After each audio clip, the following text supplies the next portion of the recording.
আসসালামু আলাইকুম। হাইতু সাহাবা হইতে পড়া হইতেছে হজরত ইবনে ওমর রাদিয়াল্লাহু অন্যান্য সাহাবারা তথা আনন্দের খরচ করা।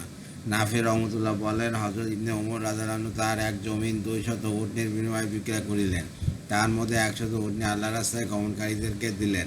তাদের মধ্যে এই শর্ত আরোপ করিলেন যে, ওয়াদিয়ে কোরা অতিক্রম করার পূর্বে তারা এই উটনীগুলি বিক্রয় করিবে না। পূর্বে জিহাদের অধ্যায়ে তবুকের ঘটনা বর্ণিত হইয়াছে যে, হজরত ইবনে ওমর ইবনে খাত্তাব রাদিয়াল্লাহু আনহু তবুকের যুদ্ধের সময় 100 উকিয়া অর্থাৎ 4000 দিরহাম দান করিয়াছেন এবং হজরত আসিম ইবনে আদি রাদিয়াল্লাহু আনহু 90 অশ্বখ প্রায় 5 মণ খেজুর দান করিয়াছেন। হজরত আব্বাস রাদিয়াল্লাহু আনহু, হজরত তালা রাদিয়াল্লাহু আনহু, হজরত সাদ ইবনে ওবায়দা রাদিয়াল্লাহু আনহু ও হজরত মুহাম্মদ ইবনে মাসলামা রাদিয়াল্লাহু আনহু রাসূলুল্লাহ সাল্লাল্লাহু আলাইহি সাল্লামের খেদমতে বহু মাল পেশ করিয়াছেন।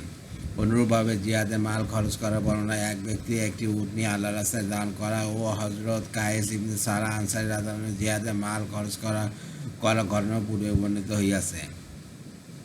হজরত জাইনাব বিনতে জাহশ রাদিয়াল্লাহু আনহা অন্যান্য মহিলা সাহাবিয়া রাদিয়াল্লাহু আনহুমদের মাল খরচ করা। হজরত আয়েশা রাদিয়াল্লাহু আনহার বলেন, রাসূলুল্লাহ সাল্লাল্লাহু আলাইহি ওয়াসাল্লাম আপন স্ত্রীগণকে বলিলেন, আমার ইন্তেকালের পর তোমাদের মধ্য থেকে যার হাত সর্ববেশি লম্বা সে আমার সহিত সর্বাপেক্ষা দ্রুত মিলিত হইবে। হজরত আয়েশা রাদিয়াল্লাহু আনহার বলেন, রাসূলুল্লাহ সাল্লাল্লাহু আলাইহি ওয়াসাল্লাম এই ইরশাদ শোনার পর তাহার স্ত্রীগণ পরস্পর হাত মাপিয়া দেখিতে লাগিলেন যে কার হাত বেশি লম্বা। আমার লম্বা হাত বলিতে হাতের লম্বা হওয়া বুঝাইছিলাম, অথচ রাসূলুল্লাহ সাল্লাল্লাহু আলাইহি ওয়াসাল্লাম উদ্দেশ্য ছিল অধিক দান করা তো মাল খরচ করা। সুতরাং আমাদের মধ্যে লম্বা হাতের অধিকারী নিয়ে হজরত জাইনাব রাদিয়াল্লাহু আনহা প্রমাণিত হইলেন, কারণ তিনি নিজের হাতে কাজ করিতেন এবং উহাদের উপার্জিত অর্থ সৎকার করিতেন। অপর রেওয়াতে আছে, হজরত আয়েশা রাদিয়াল্লাহু আনহা বলেন, রাসূলুল্লাহ সাল্লাল্লাহু আলাইহি ওয়াসাল্লাম উভয়ের ওফাতের পর আমরা যখন নিজেদের কারোর ঘরে একত্রিত হইতাম তখন দেয়ালের সহিত নিজেদের হাত লম্বা করিয়া মাপিয়া দেখিতাম যে কার হাত লম্বা।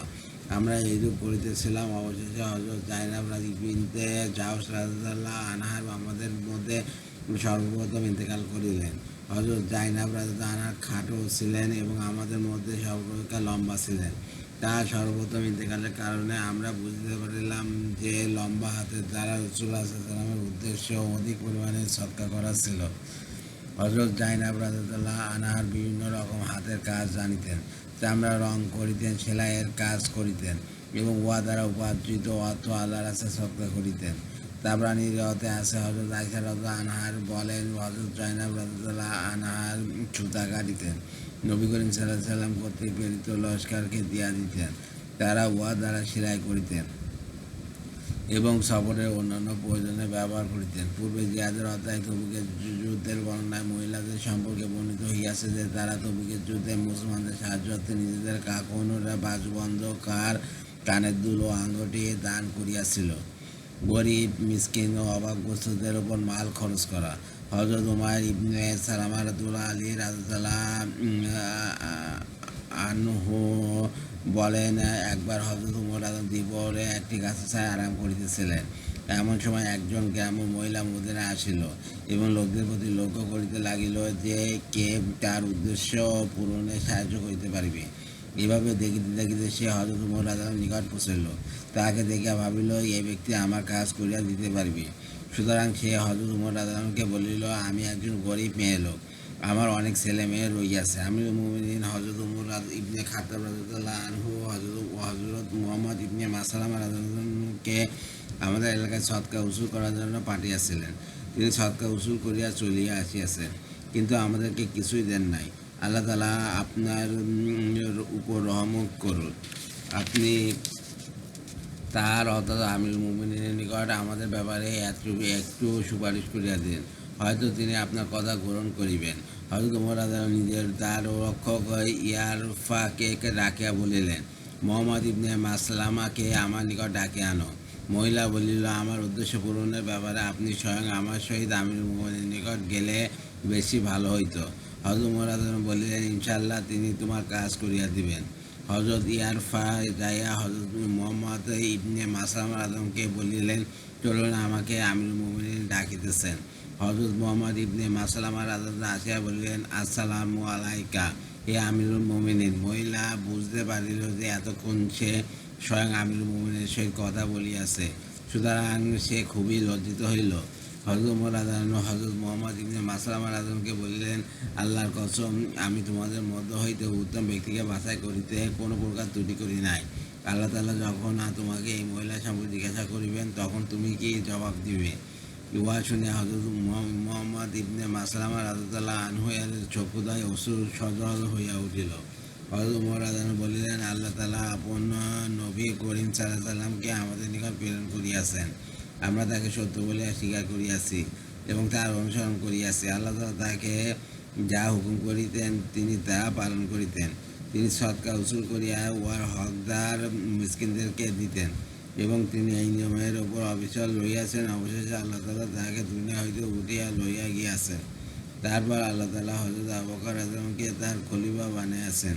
তিনিও তার নিয়মের উপর চলিয়াছেন। অবশেষে আল্লাহ তাআলা তাহাকে দুনিয়া হইতে উঠিয়া লইয়া গিয়াছেন। তারপর আল্লাহ তাআলা আমাকে তার খলিফা বানাইয়াছেন। আমি তোমাদের মধ্যে সর্বোত্তম ব্যক্তিকে বাছাই করিতে কখনো কোনো প্রকার ত্রুটি করি নাই। আমি যদি তোমাকে আবার পাঠাই, তবে তুমি এই মহিলাকে এই বছর ও বিগত বছর 2 বছরের তার পাওনা অংশ দিবে। আর আমি জানি না, হয়তো আগামীতে আমি তোমাকে সদকা উসুল করার কাজে না পাঠাতে পারি।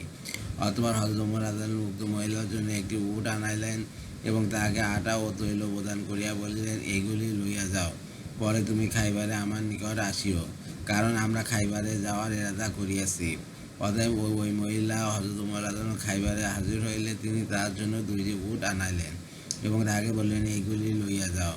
মুহাম্মদ ইবনে মাসলামা রাদিয়াল্লাহু আনহু তোমাদের নিকট আবার যাওয়া পর্যন্ত এইগুলি তোমার জন্য যথেষ্ট হইবে। আর আমি মুহাম্মদ ইবনে মাসলামা রাদিয়াল্লাহু আনহুকে হুকুম দিয়াছি যেন তোমাকে এই বছর ও বিগত বছর উভয়টার অংশ দান করে। কানাস খুফাফ ইবনে ইমা গিফারি রাদিয়াল্লাহু আনহু ঘটনা। আসসালাম রহমতুল্লাহ বলেন, আমি একবার হযরত ওমর ইবনে খাত্তাব রাদিয়াল্লাহু আনহুর সহিত বাজারে গেলাম। সেখানে এক যুবতী মেয়ে হযরত ওমর রাদিয়াল্লাহু আনহুর সহিত সাক্ষাৎ করিয়া বলিল, হে আমিরুল মুমিনিন, আমার স্বামীর ইন্তেকাল হইয়া গিয়াছে এবং তিনি ছোট ছোট ছেলে মেয়ে রাখিয়া গিয়াছেন। আল্লাহর কসম, অপমানের কারণে তাহারা পায়া ও রান্না করিতে পারে না। তাদের না ক্ষেত খামার আছে আর না দুধের জানোয়ার আছে। আমার আশঙ্কা হয় দুর্ভিক্ষের কারণে তাহারা মরিয়া না যায়। আর আমি হযরত খুফাফ ইবনে উমা গিফারি রাদিয়াল্লাহু আনহুর মেয়ে। আমার পিতা নবী করিম সাল্লাল্লাহু আলাইহি ওয়াসাল্লামের সহিত হুদায়বিয়ার সন্ধিতে অংশগ্রহণ করিয়াছিলেন।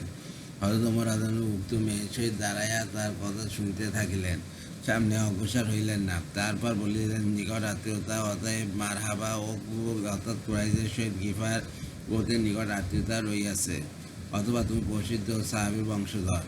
অতঃপর হযরত ওমর রাদিয়াল্লাহু আনহু সেখান হইতে ফিরে আসিলেন এবং তাহার ঘরে একটি শক্তিশালী উট বাঁধা ছিল।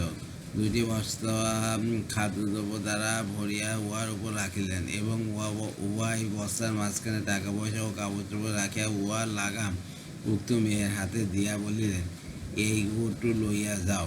ইনশাআল্লাহ এগুলি শেষ হইতে না হইতে আল্লাহ তাআলা তোমাদের জন্য উত্তম ব্যবস্থা করিয়া দিবেন। এক ব্যক্তি বলিল, হে আমিরুল মুমিনিন, আপনি এই মেয়েকে অনেক বেশি দিয়াছেন। হযরত ওমর রাদিয়াল্লাহু আনহু বললেন, তোমার মা তোমাকে হারাক। এই মেয়ের পিতা নবী করিম সাল্লাল্লাহু আলাইহি ওয়াসাল্লামের সহিত হুদায়বিয়াতে অংশগ্রহণ করিয়াছে। আল্লাহর কসম, আমি তার পিতা ও ভাইকে দেখিয়াছি। তারা একটি দুর্গ অবরোধ করিয়াছিল, পরে তারা সেই দুর্গ জয় করিয়াছে। এখন আমরা তাহাদের জয় করা দুর্গ হইতে নিজেদের অংশ খুব উসুল করিতেছি। অতএব সে অনেক বেশি পাওয়ারই উপযুক্ত। কানাস আলহামদুলিল্লাহ হাইতুসাবা হইতে পড়া হইয়াছে। আমার ইউটিউব চ্যানেল রিপন কোরাস, ওইটাকে আপনার সাবস্ক্রাইব করবেন, লাইক কমেন্ট শেয়ার দেবেন ভিডিওতে। এতে আমি উৎসাহিত হই। রিপন কোরাস আমার ফেসবুক পেজ, ওইটাকে আপনার ফলো দিয়ে রাখবেন। সবাই ভালো থাকবেন, সুস্থ থাকবেন এবং স্বাভাবিক থাকবেন। আল্লাহ হাফেজ।